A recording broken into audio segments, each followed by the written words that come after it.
মৌসুমীর সঙ্গে তোমরা একটি ব্লগে সবাইকে স্বাগত।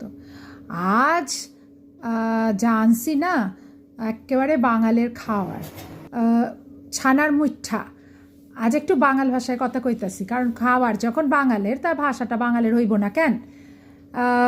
যাই হোক বন্ধুরা, জোকস অ্যাপার্ট, আমি আজকে যেটা করেছি সেটা হচ্ছে ছানার মুঠা। এটা তোমার আমি একটু অন্যরকমভাবে করেছি, তোমরা নানা রকমভাবে এটা করা যায়। আমি প্রথমে বিট দিয়ে কিছুটা দুধ জাল করে নিয়েছিলাম, তারপরে গাজর দিয়ে কিছুটা দুধ জাল করে নিয়েছিলাম, আর কিছুটা দুধ এমনি জাল করেছিলাম, দিয়ে তিন রকমের ছানা ফাটিয়েছিলাম। 3 রকমের ছানাকে পরপর লেয়ার করে একটা খুন্তিতে করে চেপে চেপে করে তোমার কেটে এরকম বল মতন বানিয়ে নিয়েছিলাম। তারপরে এই বলগুলোকে একটু নুন গরম জলে ফুটতে দিলে বেশ রসগোল্লার মতন ফুলে উঠবে।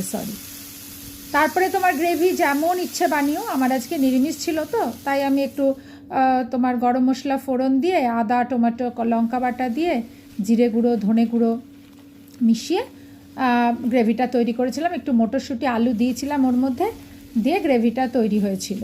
মুইঠা নানান রকমের হয়। তুমি চিতল মাছের লোকে বলে, চিতল মাছ দিয়ে তো মুইঠা হয়, এটা তো একটা আলাদা রেসিপি, তো একটা ব্র্যান্ড রেসিপি বলে এটাকে। এছাড়াও তোমার রুই মাছ কাতলা মাছ দিয়েও মুইঠা বানানো যায়। তো এটা আজকে নিরামিষ ছানার মুইঠা। সবার কেমন লাগলো একটু বলো কিন্তু। আর ভালো লাগলে একটা লাইক করে দিও, একটু শেয়ার করে দিও, আর একটা কমেন্ট করে দিও। সবাই কিন্তু আমাকে কমেন্ট করছো না, লাইক করছো, ভিউ দেখছি, কিন্তু কেউ একটু বলছো না কেমন লাগছে। তো যাই হোক, যদি মনে হয় যে কোনো রেসিপি তোমাদের মনে হচ্ছে যে সেটা কেমন করলে ভালো হবে, একটু বলো, আমি চেষ্টা করব তোমাদেরকে বলে দেওয়ার। আর এছাড়া তোমরা যদি কোনোভাবে ছানার মুইঠা করে থাকো কখনো, তো সেটা যদি আমার সাথে শেয়ার করো তো আমার খুব ভালো লাগবে। সবাই ভালো থেকো, সুস্থ থেকো, সাবধানে থেকো।